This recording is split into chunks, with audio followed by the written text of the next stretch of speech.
प्रज्ञा, तुम्हा सर्वांचं स्वागत आहे आपल्या द कलेक्टर गुरुच्या ऑनलाईन प्लॅटफॉर्मवरती. आजचं आपलं हे तिसरं लेक्चर आहे, ज्याच्यामध्ये आपण जो लास्टच्या 2 लेक्चरला सेल हा टॉपिक जो सुरू केलेला होता तोच टॉपिक आपण पुढे कंटिन्यू करतो आहे. आपलं आत्तापर्यंत सेलमध्ये सायंटिस्टचं कंट्रीब्युशन बघून झालेलं होतं. त्याच्यानंतर आपण प्रोकॅरियोटिक सेलचं स्ट्रक्चर बघितलेलं होतं, सेल थेरी आणि सेल थेरीचे काही एक्सेप्शन्स पाहिलेले होते. त्याच्या पुढे आपल्याला यूकॅरियोटिक सेलचं स्ट्रक्चर म्हणजे ज्याच्यामध्ये आपल्याला सेल ऑर्गॅनेल्स आणि इतर जो काही पार्ट आहे तो इन डिटेल अभ्यासायचा आहे. त्याच्यामुळे या लेक्चरमध्ये आपण तो अभ्यासणार आहोत, सेल स्ट्रक्चर.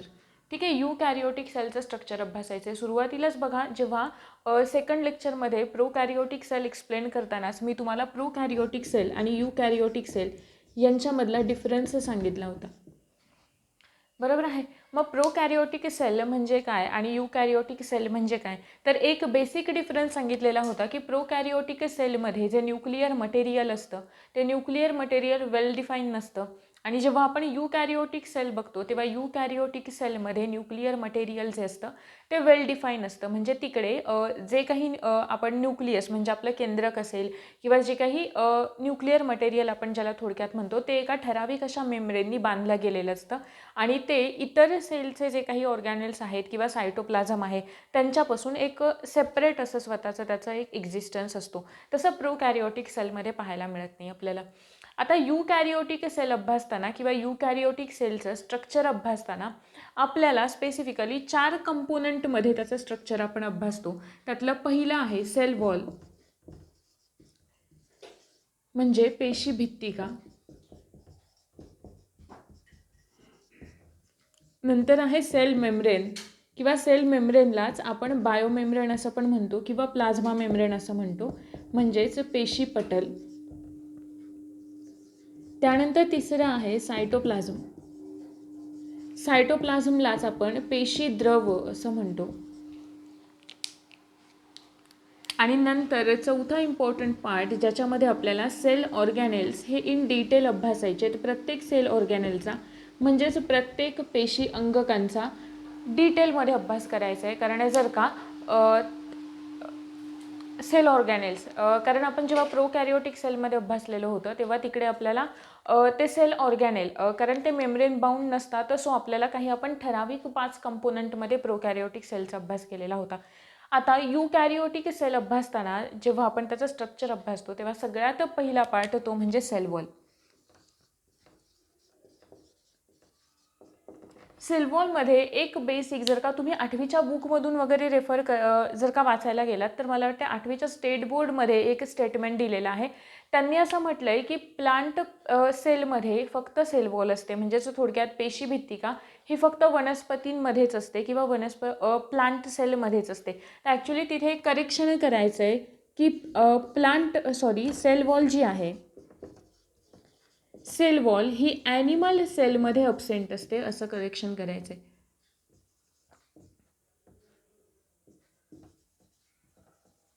अब्सेंट असते कारण जेव्हा आपण प्रोकॅरियोटिक सेल अभ्यासली तेव्हा प्रोकॅरियोटिक सेलमध्ये मी तुम्हाला सांगितलेलं होतं की काही बॅक्टेरिया असे असतात की त्यांची सेल वॉल ही पेप्टिडोग्लायकेनची बनलेली असते आणि काही बॅक्टेरिया असे असतात की ज्यांची जी सेल वॉल आहे ती सुडोपेप्टिडोग्लायकेनची बनलेली असते.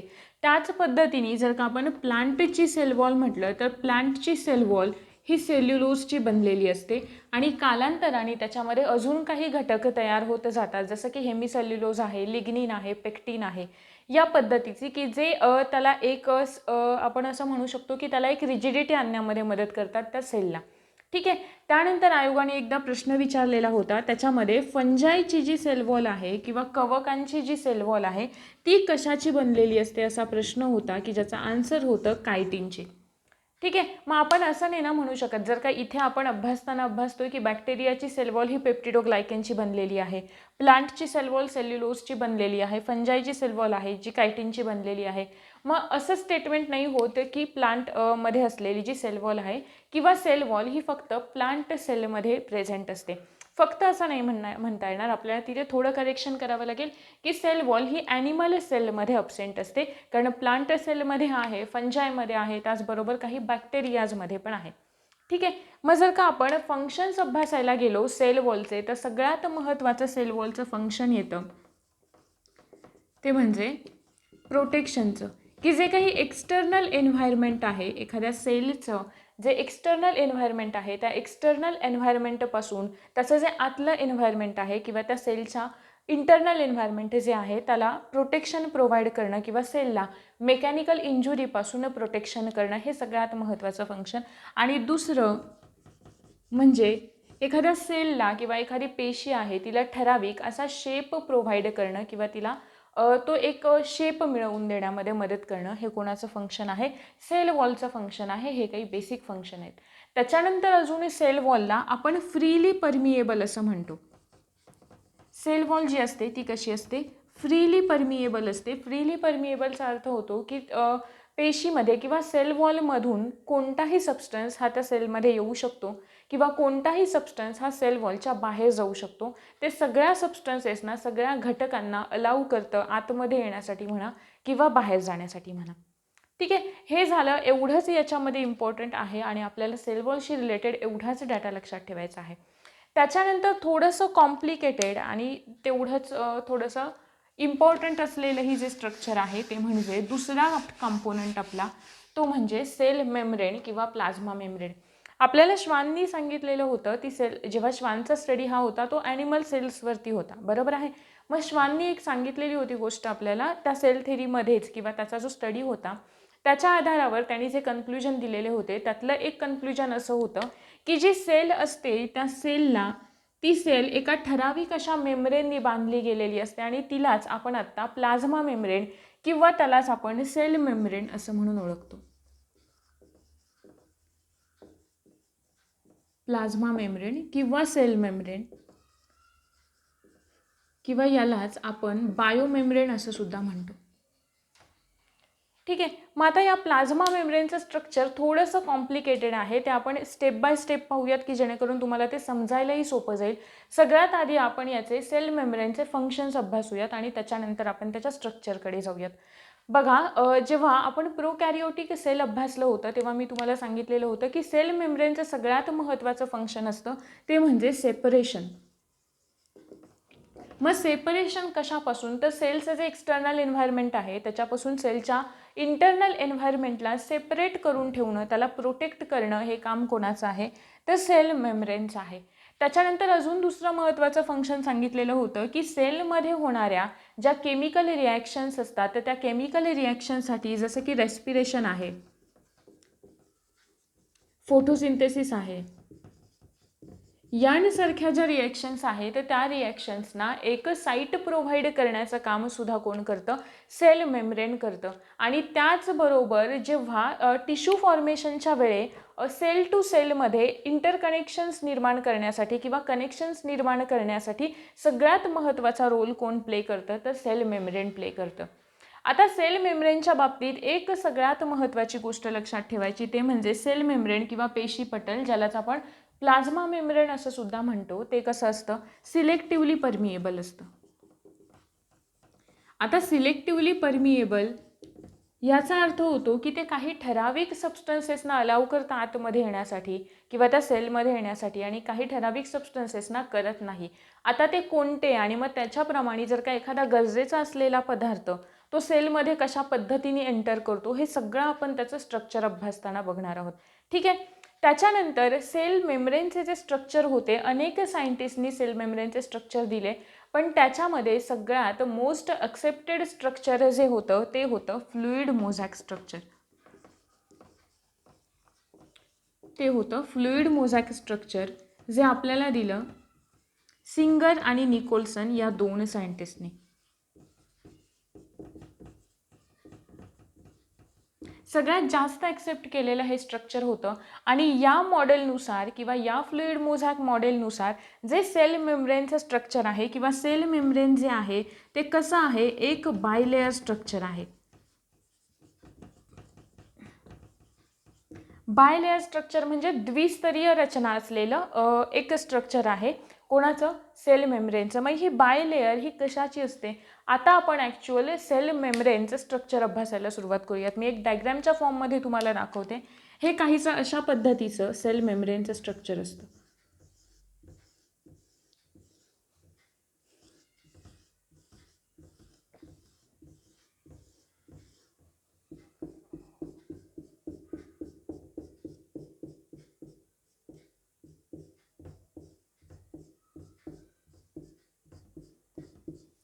हा जो राऊंडेड पार्ट दिसतोय, गोल असा जो भाग दिसतोय, त्याला आपण हायड्रोफिलिक हेड असं म्हणतो. हायड्रोफिलिक हेडचा अर्थ असा होतो की पाण्याकडे आकर्षित होणारे. हायड्रोफिलिक हेड किंवा याला आपण फॉस्फरस हेड असं सुद्धा म्हणतो. आणि हे जे खालचं स्ट्रक्चर दिसतंय त्याला आपण म्हणतो लिपिड टेल किंवा अजून त्याला आपण हायड्रोफोबिक टेल असं सुद्धा म्हणतो. हायड्रोफोबिक म्हणजे पाण्याकडे आकर्षित न होणारे, म्हणून ते आतल्या साईडला फेस केलेले असतात. ठीक आहे. आता हे जे स्ट्रक्चर आहे त्याला इन शॉर्ट आपण लिपिड बायलेयर स्ट्रक्चर असं सुद्धा म्हटलं जातं. ठीक आहे. आता याचं पुढे अजून स्ट्रक्चर अभ्यासण्याच्या आधी आपण याचं कंपोजिशन बघूया आणि त्या कंपोजिशननुसार मग याचं पुन्हा स्ट्रक्चर अभ्यासायला सुरुवात करूयात. सेल मेम्ब्रेन हे बेसिक 3 घटकांचं बनलेलं असतं. त्यातलं सगळ्यात पहिलं आणि महत्त्वाचं म्हणजे लिपिड्स येतात, की हे जे स्ट्रक्चर आहे ते लिपिड बायलेयर स्ट्रक्चर आहे किंवा फॉस्फोलिपिड बायलेयर स्ट्रक्चर आहे असं म्हणतो. म्हणून सेल मेम्ब्रेनमधला सगळ्यात महत्त्वाचा घटक आहे लिपिड. त्यानंतर तेवढाच महत्त्वाचा असलेला दुसरा घटक तो म्हणजे प्रोटीन्स आणि तिसरा कार्बोहायड्रेट्स. आता लिपिडचं हे स्ट्रक्चर जे आहे त्याला आपण बायलेयर लिपिड स्ट्रक्चर असं म्हणतोय. आता प्रोटीन्स जे आहे ते त्या प्रोटीन्सला आपण 2 ग्रुप्समध्ये क्लासिफाय करतो. त्यातले पहिले जे येतात त्यांना आपण इंट्रिन्सिक प्रोटीन असं म्हणतो. पहिले जे येतात त्यांना आपण इंट्रिन्सिक प्रोटीन असं म्हणतो. दुसरे जे आहेत त्यांना आपण एक्स्ट्रिन्सिक प्रोटीन असं म्हणतो. किंवा याच एक्स्ट्रिन्सिक प्रोटीनला आपण पेरिफेरल प्रोटीन असं पण म्हणतो. पेरिफेरल प्रोटीन म्हणजे जे काही याच्या बाजूनी आजूबाजूनी जे काही सराउंडिंगनी जे काही प्रोटीन्स असतात त्यांना आपण पेरिफेरल प्रोटीन असं म्हणतो. आता इंट्रिन्सिक प्रोटीनला आपण पुन्हा 2 ग्रुप्समध्ये क्लासिफाय करतो. त्यातलं पहिलं येतं पार्शली एम्बेडेड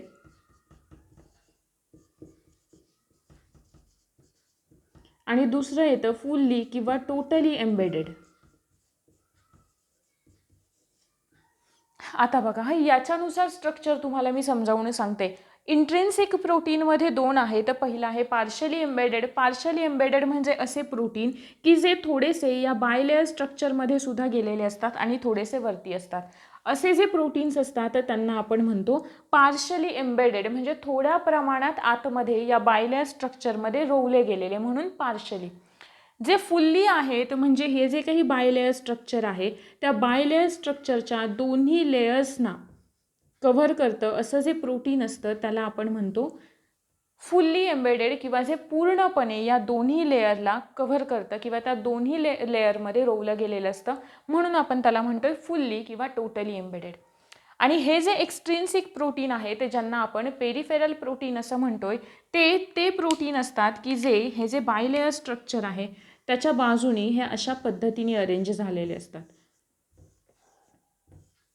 त्यांना आपण म्हणतो पेरिफेरल प्रोटीन, म्हणजे जे काही यांच्या आजूबाजूनी अटॅच झालेले असतात ते कसे असतात, लूजली अटॅच असतात, इझिली रिमूव्ह होऊ शकतात.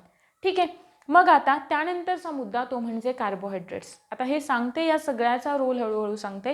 कार्बोहायड्रेट्स आता आधी सुरुवातीला बघा, जेव्हा मी हे फुल्ली आणि टोटली एम्बेडेड असं म्हणते, आपण स्टार्टिंगला अभ्यासलं काय तर सेल मेम्ब्रेन हे कसं आहे, सिलेक्टिव्हली परमिएबल आहे. बरोबर आहे. त्यामध्येच मी तुम्हाला सांगितलेलं होतं सिलेक्टिव्हली परमिएबल म्हणजे काही ठराविक घटकांना अलाउ करता आतमध्ये येण्यासाठी आणि बाहेर जाण्यासाठी. मग हे जे बायलेयर स्ट्रक्चर दिसतंय ना, या बायलेयर स्ट्रक्चरमधून जे नॉन पोलार कंपोनंट आहेत, नॉन पोलार जसं की O2 आहे, CO2 आहे, काही गॅसेस असतील, ठीक आहे, त्यानंतर जे काही स्मॉल सोल्यूट असतात ते या बायलेयर स्ट्रक्चरमधून आतमध्ये जाऊ शकतात. पण जे पोलार कंपोनंट आहेत ज्यांना आपण ध्रुवीय संयुगे असं म्हणतो, ठीक आहे, पोलार कंपोनंट म्हणजे जसं की वॉटर आहे, ग्लुकोज आहे, यांच्यासारखे जे पदार्थ आहेत ते या बायलेयर स्ट्रक्चरमधून आतमध्ये जाऊ शकत नाहीत किंवा बाहेर येऊ शकत नाहीत. मग हे जे फुल्ली एम्बेडेड प्रोटीन आहे ते ज्यालाच आपण प्रोटीन चॅनल किंवा टनेल प्रोटीन असं म्हणतो. हे जे टनेल प्रोटीन असतात किंवा जे फुल्ली एम्बेडेड प्रोटीन असतात तर ते काय करतात, ते या पोलार कंपोनंटसाठी एक पेसेज प्रोव्हाइड करतात त्यांच्या ये जा होण्यासाठी. ठीक आहे. म्हणजेच वॉटर आणि ग्लुकोज यांच्यासारखे जे काही पोलार कंपोनंट आहेत ते या टनेल प्रोटीनमधून किंवा प्रोटीन चॅनलमधून त्या सेलमध्ये येऊ शकतात किंवा आत जाऊ शकतात किंवा बाहेर येऊ शकतात. आता हे दोन तर झाले, या दोघांचा तर रोल झाला. आता हे जे आहे ते पेरिफेरल प्रोटीन, त्या पेरिफेरल प्रोटीनचा या सेल मेम्ब्रेनमध्ये काय रोल आहे. सुरुवातीलाच सांगितलेलं होतं बघा की हे जे सेल मेम्ब्रेन आहे ते रेस्पिरेशन आणि फोटोसिंथेसिस यांसारख्या ज्या काही केमिकल रिॲक्शन्स होतात तर त्यांच्यासाठी साईट प्रोव्हाइड करण्याचं काम करतं. ठीक आहे. आता रेस्पिरेशन म्हणा किंवा फोटोसिंथेसिस म्हणा, ह्या एक केमिकल रिॲक्शन आहेत किंवा रासायनिक अभिक्रिया आहेत, बरोबर आहे. मग हे जे पेरिफेरल प्रोटीन आहे ते peripheral protein as a enzyme किंवा कॅटॅलिस्ट म्हणून काम करतं. ॲज अ एन्झाईम किंवा कॅटॅलिस्ट म्हणून काम करतं. आता कॅटॅलिस्ट म्हणजे काय ते तर माहिती आहे की असा एखादा सबस्टन्स किंवा असा एखादा घटक पदार्थ की जो केमिकल रिॲक्शन्समध्ये भाग घेत नाही, फक्त त्याचा वेग वाढवण्यामध्ये मदत करतो. मग हे लक्षात आलं का की या ज्या केमिकल रिॲक्शन्स आहेत त्यांच्यामध्ये हे पेरिफेरल प्रोटीन तर पार्टिसिपेट तर होणार नाही, तर फक्त त्यांचं स्पीड वाढवण्यासाठी काय करतील, मदत करतील. म्हणजेच यांचा महत्त्वाचा रोल काय आहे, हे as a enzyme as a catalyst म्हणून काम करतात. ठीक आहे, केमिकल रिॲक्शन्समध्ये. त्यानंतर राहिला महत्त्वाचा रोल कार्बोहायड्रेट्सचा. आता कार्बोहायड्रेट एक्सप्लेन करण्याआधी बघा, आपल्या शरीरामध्ये ज्या काही पांढऱ्या पेशी असतात किंवा आपण ज्यांना WBCs असं म्हणतो, ठीक आहे, त्या WBCsचं एक काम असतं की कोणतीही पेशी असेल फक्त तिला मारायचं. मग त्या आयडेंटिफाय कशा करायच्या की आपल्याला हार्मफुल असलेल्या पेशी कोणत्या आहेत आणि आपल्याला हार्मफुल नसलेल्या पेशी कोणत्या आहेत, याला आयडेंटिफाय कसं करायचं. मग ही आयडेंटिटी त्या एका सेलला प्रोव्हाइड करण्याचं काम किंवा त्या सेलला मिळवून देण्याचं काम हे कोण करतात, कार्बोहायड्रेट्स करतात. ठीक आहे. मग ते कशा पद्धतीने, आता हे जे कार्बोहायड्रेट्स आहेत त्या कार्बोहायड्रेट्सच्या चेन जर का या प्रोटीन्सवरती अटॅच झाल्या, या कार्बोहायड्रेट्सच्या चेन जर का या प्रोटीन्सवरती अटॅच झाल्या तर आपण त्याला ग्लायकोप्रोटीन असं म्हणतो. आणि जर का या चेन या लिपिड्स लेअरवरती अटॅच झाल्या तर आपण त्याला ग्लायकोलिपिड असं म्हणतो. ठीक आहे. त्याचबरोबर अजून या लिपिडमध्ये कोलेस्टेरॉल सुद्धा येतात आणि या कोलेस्टेरॉलच्या सुद्धा जर का चेन इकडे अटॅच असतील तर त्या सेलला एक आयडेंटिटी मिळते की त्या सेल या आपल्या शरीरासाठी हार्मफुल नाही आहेत, की जेणेकरून WBC त्या आयडेंटिफाय करू शकतो. ठीक आहे. मग त्याच्यापासून म्हणजेच या कार्बोहायड्रेट्सचं, कोलेस्टेरॉलचं महत्त्वाचं फंक्शन काय आहे, तर या सेलला एक आयडेंटिटी प्रोव्हाइड करण्याचं काम कोणाचं आहे, कार्बोहायड्रेट्स आहे. आणि कोलेस्टेरॉलचे जे असे अंटेने लागलेले असतात किंवा ज्या चेन सिरीजमध्ये लागलेले असतात त्या कोलेस्टेरॉलचं इम्पॉर्टन्स सेल मेम्ब्रेनमध्ये असं आहे की त्या सेलला एक रिजिडिटी प्रोव्हाइड करण्याचं काम हे कोणाचं असतं, कोलेस्टेरॉलचं असतं. अशा पद्धतीने हे सेल मेम्ब्रेनचं स्ट्रक्चर होतं. थोडंसं कॉम्प्लिकेटेड होतं पण तुम्हाला होप्सो तुम्हाला समजलेलं असेल. एकदा पुन्हा बघा, महत्त्वाचे फंक्शन याचं म्हणजे सेपरेशन, इंटरनलला एक्सटर्नलपासून सेपरेट करणं. त्यानंतर रेस्पिरेशन आहे, फोटोसिंथेसिस आहे, यांसारख्या काही रिॲक्शन्समध्ये साईट प्रोव्हाइड करण्याचं काम करणं. त्यानंतर सिलेक्टिव्हली परमिएबल आहे, नॉन पोलार कंपोनंटला बायलेयर अलाउ करते, पोलार कंपोनंटना अलाउ करत नाही. मग पोलार कंपोनंट या प्रोटीन चॅनलमधून आत जातात. ठीक आहे. कंपोजिशनमध्ये आपण पाहिलं लिपिड, ही बायलेयर स्ट्रक्चर लिपिड्सची. प्रोटीन्स, इंट्रिन्सिक आणि एक्सट्रिन्सिक प्रोटीन. इंट्रिन्सिक प्रोटीनमध्ये पार्शली आणि फुल्ली एम्बेडेड हे दोन कळाले, पार्शली एम्बेडेड, फुल्ली एम्बेडेड. आणि हे पेरिफेरल प्रोटीन की जे ॲज अ कॅटलिस्ट म्हणून काम करतात, ॲज अ एन्झाईम म्हणून काम करतात. आता त्याच्यानंतर आपल्याला सायटोप्लाझम पाहायचं आहे. सायटोप्लाझमचं सगळ्यात महत्त्वाचं आणि बेसिक फंक्शन म्हणजे ज्या काही पेशीमध्ये होणाऱ्या रासायनिक अभिक्रिया असतात त्या रासायनिक अभिक्रियांना एक सुटेबल असं मीडियम प्रोव्हाइड करण्याचं काम कोणाचं आहे, सायटोप्लाझमचं आहे. रासायनिक अभिक्रिया ज्या काही होतात, ज्या सांगितल्या मी आता, फोटोसिंथेसिस असेल किंवा रेस्पिरेशन यांसारख्या इतर ज्या काही, ग्लायकोलिसिस आहे, ग्लायकोलिसिस कुठे होतं, सायटोप्लाझममध्ये होतं. रेस्पिरेशनमधली सगळ्यात पहिली रिॲक्शन. ठीक आहे. कळेल आपल्याला ते रेस्पिरेशनचं जेव्हा आपण ॲक्च्युली पार्ट बघू ना तेव्हा आपल्याला ते समजेल. मग हे जे सायटोप्लाझम आहे त्याचं हे एक महत्त्वाचं फंक्शन आहे की कोणत्याही केमिकल रिॲक्शन्स सेलमध्ये ज्या होतात तर त्यांना एक सुटेबल मीडियम प्रोव्हाइड करणं आणि त्याचबरोबर जे काही सेल ऑर्गॅनेल्स असतात त्या सेल ऑर्गॅनेल्सला कॅरी करणं. म्हणजे हे जे आत्ता आपण सेल ऑर्गॅनेल्स पाहू ते सगळे सायटोप्लाझममध्ये अशा स्कॅटर्ड फॉर्ममध्ये असतात. ठीक आहे. आता आपल्याला अभ्यासायचे सेल ऑर्गॅनेल 1 बाय 1. त्यातलं सगळ्यात पहिल्यांदा आपण एनलिस्ट करून घेऊयात. सगळ्यात पहिलं आणि महत्त्वाचं न्यूक्लियस. त्यानंतर आपल्याला पाहायचं आहे एंडोप्लाझ्मिक रेटिक्युलम,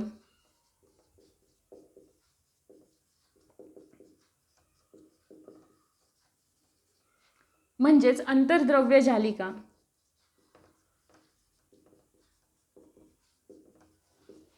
त्यानंतर आपल्याला पाहायचं आहे गॉल्गी बॉडीज, किंवा त्याला आपण गॉल्गी काय असं सुद्धा म्हणतो. त्यानंतर महत्त्वाचं आहे रायबोझोम्स. रायबोझोम्सच्या नंतर आपल्याला पाहायचे आहेत लायझोझोम्स.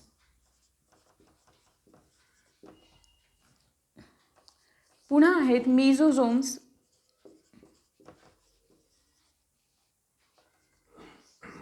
त्यानंतर आहे मायटोकॉन्ड्रिया.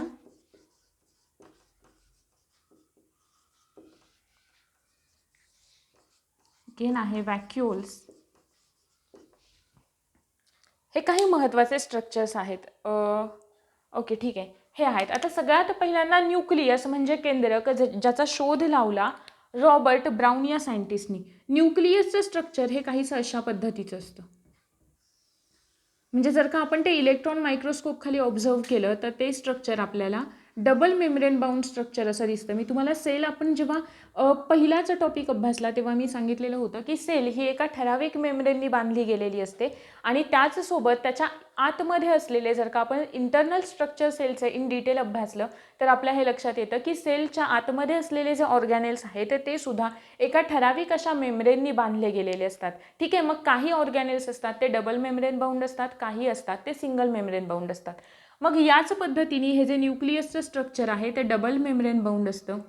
त्यालाच आपण न्यूक्लियर मेम्ब्रेन असं म्हणतो. ते ज्या मेम्ब्रेननी बांधलं गेलेलं असतं, म्हणजेच हे जे आहे ते काय आहे, न्यूक्लियर मेम्ब्रेन.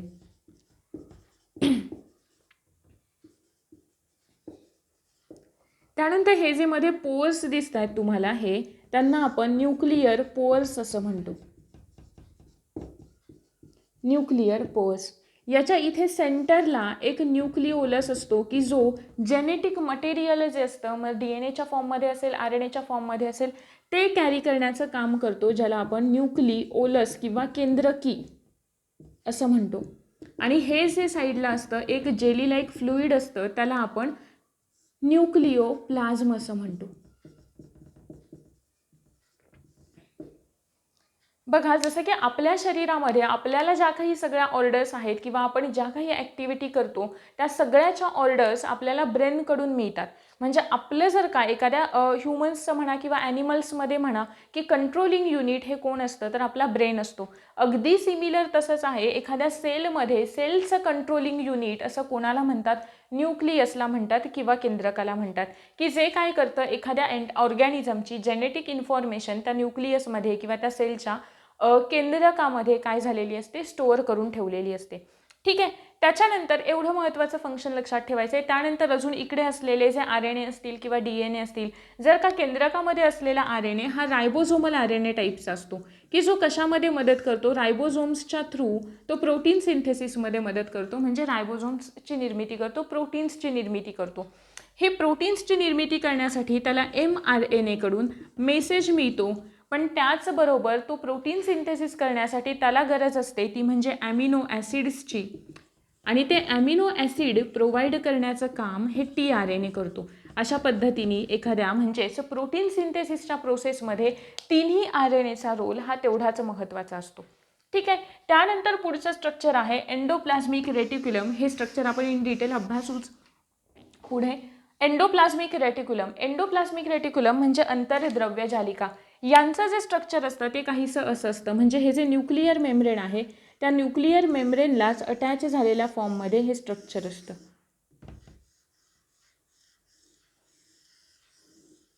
हे काहीसं अशा फॉर्ममध्ये. ठीक आहे, आता इकडे हे जे इकडून जे रायबोझोम्स तयार होतात ते रायबोझोम्स या न्यूक्लियर पोअर्समधून बाहेर आल्यानंतर ते इकडे या एंडोप्लाझ्मिक रेटिक्युलमवरती अटॅच होतात.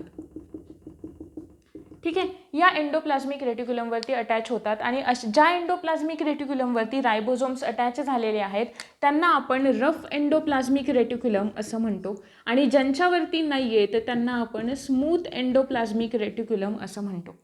ठीक आहे. मग आता यांच्यामध्ये इकडून जे बाहेर पडणारे असतील ना, प्रोटीन्स असतील किंवा लिपिड्स असतील, त्या अशा टाईपमध्ये एक बड बाहेर येते आणि त्याच्यानंतर ती इथून सेपरेट होते आणि या अशा व्हॅक्युल्सच्या फॉर्ममध्ये ते काय होतात, प्रोटीन्स असतील लिपिड्स असतील ते सेपरेट होतात. त्यानंतर बघा, रफ एंडोप्लाझ्मिक रेटिक्युलमकडे रायबोझोम्स आहेत म्हणजे त्यांचं महत्त्वाचं फंक्शन काय आहे, प्रोटीन सिंथेसिसचं फंक्शन आहे, protein synthesis. Smooth endoplasmic रेटिक्युलमकडे ribosomes नाही आहेत म्हणजे त्यांचं महत्त्वाचं फंक्शन आहे लिपिड्सचं सिंथेसिस करणं, म्हणजे त्यांचं महत्त्वाचं फंक्शन काय आहे, लिपिड्सचं सिंथेसिस करणं. त्याचबरोबर स्मूथ एंडोप्लाझ्मिक रेटिक्युलम जे आहेत ते काही स्टेरॉइड हार्मोन्स असतात, सेक्स हार्मोन्स असतात, तर त्यांचं सुद्धा सिक्रेशन करतात. त्याचबरोबर त्यांना काही आयन्सचा जसं की कॅल्शियम आयन्सचा स्टोरेज हाऊस म्हणून सुद्धा ओळखलं जातं. ठीक आहे. हे झाले याचे काही इम्पॉर्टंट फंक्शन.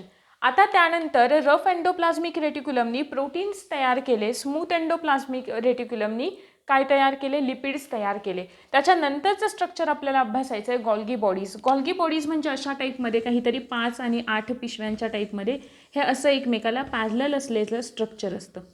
ठीक आहे. की ज्याला आपण सेलचं पॅकेजिंग आणि ट्रान्सपोर्टिंगचं युनिट म्हणून आपण त्याला ओळखतो. ठीक आहे. मग आता बघा, हे जे रफ एंडोप्लाझ्मिक रेटिक्युलमनी तयार केलेले प्रोटीन आहेत, स्मूथनी तयार केलेले जे लिपिड आहेत ते आपलं शरीर किंवा ती जी सेल असते ती ॲज इट इज ॲक्सेप्ट करत नाही. मग त्याला गरज असते ती म्हणजे मॉडिफिकेशनची. मग हे जेव्हा इथून तयार झालेले रायबोझोम्स आहेत, प्रोटीन्स आहेत, लिपिड्स आहेत, ते इकडे या गॉल्गी बॉडीजमधून पास होतात. इकडे त्यांचं मॉडिफिकेशन केलं जातं, पॅकेजिंग केलं जातं आणि त्यांना पुढे ट्रान्सपोर्ट केलं जातं. म्हणून आपण गॉल्गी बॉडीजना पॅकेजिंग आणि ट्रान्सपोर्टिंगचं युनिट असं म्हणतो. ठीक आहे. हे झालं गॉल्गी बॉडीजचं महत्त्वाचं फंक्शन. त्याच्यानंतर आहे रायबोझोम्स. रायबोझोम्सचं महत्त्वाचं फंक्शन प्रोटीन सिंथेसिस. त्यानंतरचं आहे लायझोझोम्स. लायझोझोम्स जे असतात त्या लायझोझोम्सला आपण डायजेस्टिव्ह बॉडीज असं सुद्धा म्हणतो आणि त्याचबरोबर सुसायडल बॅग्स असं सुद्धा आपण म्हणतो. आता डायजेस्टिव्ह बॉडीज का बरं, कारण एखाद्या पेशीमध्ये कोणता तरी घटक आला की जो आपल्या शरीराला हार्मफुल आहे, मग त्याला डायजेस्ट करून घेण्याचं काम किंवा त्याला त्या सिंपल आपल्याला धोकादायक नसलेल्या फॉर्ममध्ये कन्व्हर्ट करायचं काम आणि डायजेस्ट करायचं काम कोण करतं, लायझोझोम्स करतात. आणि सुसायडल बॅग्स का, की समजा एखादी पेशीच आहे किंवा एखादी सेल आहे किंवा एखादं सेल ऑर्गॅनेल आहे आणि तेच युजलेस झालं, त्याचा काहीच उपयोग नाही आहे, ते निकामी झालं, तर लायझोझोम्स हे स्वतः फुटतात आणि त्याच्यामधून बाहेर पडणारं जे एन्झाईम असतं ते एन्झाईम काय करतं, त्या पूर्ण सेलला किंवा त्या सेल ऑर्गॅनेलला डायजेस्ट करून घेण्याचं काम करतं. म्हणून आपण याला सुसायडल बॅग्स असं सुद्धा म्हणतो. त्यानंतर आहे मिझोझोम्स. मिझोझोम्सचं फंक्शन असं मी तुम्हाला प्रोकॅरियोटिकच्या वेळेचं सांगितलेलं होतं की मिझोझोम्सला आपण असं म्हणतो की मिझोझोम्स हे सेल वॉलच्या फॉर्मेशनमध्ये मदत करतात, सेल वॉल फॉर्मेशनच्या प्रोसेसमध्ये इन्व्हॉल्व असतात. तर त्याचबरोबर DNA रेप्लिकेशन आणि त्यांच्या डिस्ट्रीब्युशनमध्ये, बरोबर आहे. आणि प्रोकॅरियोटिक सेलमध्ये मिझोझोम काय करतात, जे न्यूक्लिअर मटेरियल असतं त्याला सेल मेम्ब्रेनशी कनेक्ट करून ठेवण्याचं काम कोण करतात, मिझोझोम्स करतात. आणि त्यानंतरचं स्ट्रक्चर आहे मायटोकॉन्ड्रिया. काहीसं हे अशा पद्धतीचं स्ट्रक्चर असतं मायटोकॉन्ड्रियाचं की ज्याला आपण पॉवर हाऊस ऑफ सेल म्हणून ओळखतो मायटोकॉन्ड्रियाला, बरोबर आहे. Power house of cell double membrane bound structure आहे. हे आहे ते आउटर मेम्ब्रेन, हे आहे ते इनर मेम्ब्रेन. ठीक आहे. यांच्यामध्ये 2 महत्त्वाच्या रिॲक्शन्स होतात, त्या म्हणजे क्रेब सायकल आणि दुसरी इलेक्ट्रॉन ट्रान्सपोर्ट सिस्टीम. या 2 रिॲक्शन्स होतात. अजून एक महत्त्वाचा मुद्दा लक्षात ठेवायचा, RBCजमध्ये मायटोकॉन्ड्रिया नसतो. RBCजमध्ये मायटोकॉन्ड्रिया नसतो कारण RBCजचं किंवा लाल रक्तपेशींचं महत्त्वाचं फंक्शन हे असतं की हिमोग्लोबिन कॅरी करणं, ऑक्सिजन कॅरी करणं. ठीक आहे. आणि या ज्या 2 प्रोसेस आहेत तर त्यांना ऑक्सिजनची गरज असते. मग RBC ज्या कोणता ऑक्सिजन कॅरी करतायत तो सगळा इथेच याच रिॲक्शन्समध्ये लागले असतात. ठीक आहे. त्याच्यामुळे RBCजमध्ये मायटोकॉन्ड्रिया नसतो. त्याचबरोबर मायटोकॉन्ड्रिया हे जे स्ट्रक्चर आहे त्याचा शोध लावला कॅलिकर या सायंटिस्टने. गॉल्गी बॉडीज ज्या आहेत तर त्याचा शोध लावला कॅमिलो गॉल्गी या सायंटिस्टने. आणि हे जे एंडोप्लाझ्मिक रेटिक्युलम आहे त्या एंडोप्लाझ्मिक रेटिक्युलमचा शोध लावला पोर्टर नावाच्या सायंटिस्टने. ठीक आहे. अशा प्रकारचं हे मायटोकॉन्ड्रियाचं एक स्ट्रक्चर असतं ज्याला आपण डबल मेम्ब्रेन बाउंड स्ट्रक्चर असं म्हणतो, की जे काय करतं, ज्याला आपण power house of a cell म्हणून सुद्धा ओळखतो. पॉवर हाऊस ऑफ सेल का? कारण ते स्वतःमध्ये ATP सिंथेसिस करतं आणि ते ATP स्टोअर करून ठेवण्याचं काम करतं, म्हणून आपण त्याला पॉवर हाऊस ऑफ सेल असं म्हणतो मायटोकॉन्ड्रियाला. त्यानंतरचं दुसरं आहे व्हॅक्युओल्स. एक सिम्पल असं राऊंडेड स्ट्रक्चर असतं आणि ते काय करतं तर प्लांटमध्ये असलेले किंवा प्लांटमध्ये असलेले स्पेसिफिकली, कारण प्लांटमध्ये व्हॅक्युओल हे लार्ज साईजचे असतात आणि ॲनिमल सेलमध्ये ते स्मॉल साईजचे असतात. ठीक आहे. मग प्लांट सेलमध्ये यांचं महत्त्वाचं फंक्शन काय आहे, तर जे काही सॉलिड किंवा जे काही स्थायू आणि द्रव पदार्थ आहेत, लिक्विड पदार्थ आहेत, त्यांना स्टोअर करून ठेवण्याचं काम हे कोणाचं असतं, व्हॅक्युओल्सचं असतं. आणि त्यानंतरचा सगळ्यात इम्पॉर्टंट घटक तो म्हणजे प्लास्टिड्स, ज्याला आपण लवके असं म्हणतो. आता प्लास्टिड्सचं सगळ्यात महत्त्वाचं फंक्शन काय आहे, लवके ज्यांना आपण म्हणतो, त्यांचं सगळ्यात इम्पॉर्टंट फंक्शन असं आहे की फूड प्रोडक्शन आणि फूड स्टोरेज. मग या प्लास्टिड्समध्ये जे पिगमेंट आढळतात त्या पिगमेंटनुसार आपण प्लास्टिड्सना 3 ग्रुप्समध्ये क्लासिफाय करतो. त्यातला पहिला आहे क्लोरोप्लास्ट, दुसरा आहे क्रोमोप्लास्ट, तिसरा आहे ल्युकोप्लास्ट. क्लोरोप्लास्ट जे असतात त्या क्लोरोप्लास्टकडे क्लोरोफिल पिगमेंट असतं. आता क्लोरोफिल पिगमेंट आहे म्हणजे ऑब्व्हियसली हे काय करणार आहेत, फूड प्रोडक्शन करणार आहेत, अन्न निर्मिती करणार आहेत. क्रोमोप्लास्ट यांना मराठीमध्ये आपण वर्णलवके असं म्हणतो. म्हणजे जे प्लांटमध्ये जे काही फ्रूट्स असतात, फळं असतात किंवा जे फ्लॉवर्स असतात तर त्यांना ग्रीन सोडून जो दुसरा कलर असतो तो प्रोव्हाइड करण्याचं काम हे कोण करतात, क्रोमोप्लास्ट करतात. आणि शेवटचं ते म्हणजे ल्युकोप्लास्ट, जे फूड स्टोरेजचं काम करतात. कशाचं काम करतात, फूड स्टोरेजचं. मग ते फूड स्टोरेज कोणत्या फॉर्ममध्ये होतं, जर का प्रोटीन्सच्या फॉर्ममध्ये होत असेल, जर का फूड स्टोरेज हे प्रोटीन्सच्या फॉर्ममध्ये होतं आहे तर त्याला प्रोटीनोप्लास्ट असं म्हणतात. जर ते ॲमिनो ॲसिड्सच्या फॉर्ममध्ये होतं आहे तर त्याला अमायलोप्लास्ट असं म्हणतात. आणि जर का ते ऑइल्सच्या फॉर्ममध्ये होत असेल तर त्याला इलायोप्लास्ट असं म्हणतात. हे होतं सेल ऑर्गॅनेल्सचं एक बेसिक फंक्शन्स आणि त्यांचं कशा पद्धतीने स्ट्रक्चर असतं आणि ते काय कार्य करतात किंवा पेशीमध्ये त्यांचं काय महत्त्व आहे हे. याच्यामध्ये आपण ॲक्च्युली एक 9 सेल ऑर्गॅनेल्स पाहिलेले आहेत. ठीक आहे. जे इम्पॉर्टंट आहे ते जास्त, जसं की न्यूक्लियस पाहिलं, एंडोप्लाझ्मिक रेटिक्युलम आहे, गोल्गी बॉडीज, आणि हे सगळं होतं सेलचं एक इंटरनल स्ट्रक्चर. ठीक आहे. आणि अशा पद्धतीने या सेल ऑर्गॅनेल्स कशा पद्धतीने कार्य करतात, एखादी सेल कसं कार्य करते त्याच्यावर ते डिपेंड असतात एखाद्या ऑर्गॅनिझमच्या एंटायर ॲक्टिव्हिटी. ठीक आहे. म्हणजे सेलच्या कामामध्ये बिघाड झाला तर त्या ऑर्गॅनिझम्सच्या ॲक्टिव्हिटीमध्ये सुद्धा काय होतो, बिघाड होतो. आणि हे होतं आपलं युकॅरियोटिक सेलचं या 4 कंपोनंटमध्ये इन डिटेल जे आपण स्ट्रक्चर अभ्यासलं ते. आणि तुम्हाला हे प्रिपेअर करायचं आहे 11वीच्या बुकमधून. होप सो हा जो पार्ट आहे तो तुम्हाला समजलेला असेल. याच्या पुढचा जो पार्ट आहे तो आपण येणाऱ्या लेक्चरमध्ये घेणार आहोत. Thank you very much.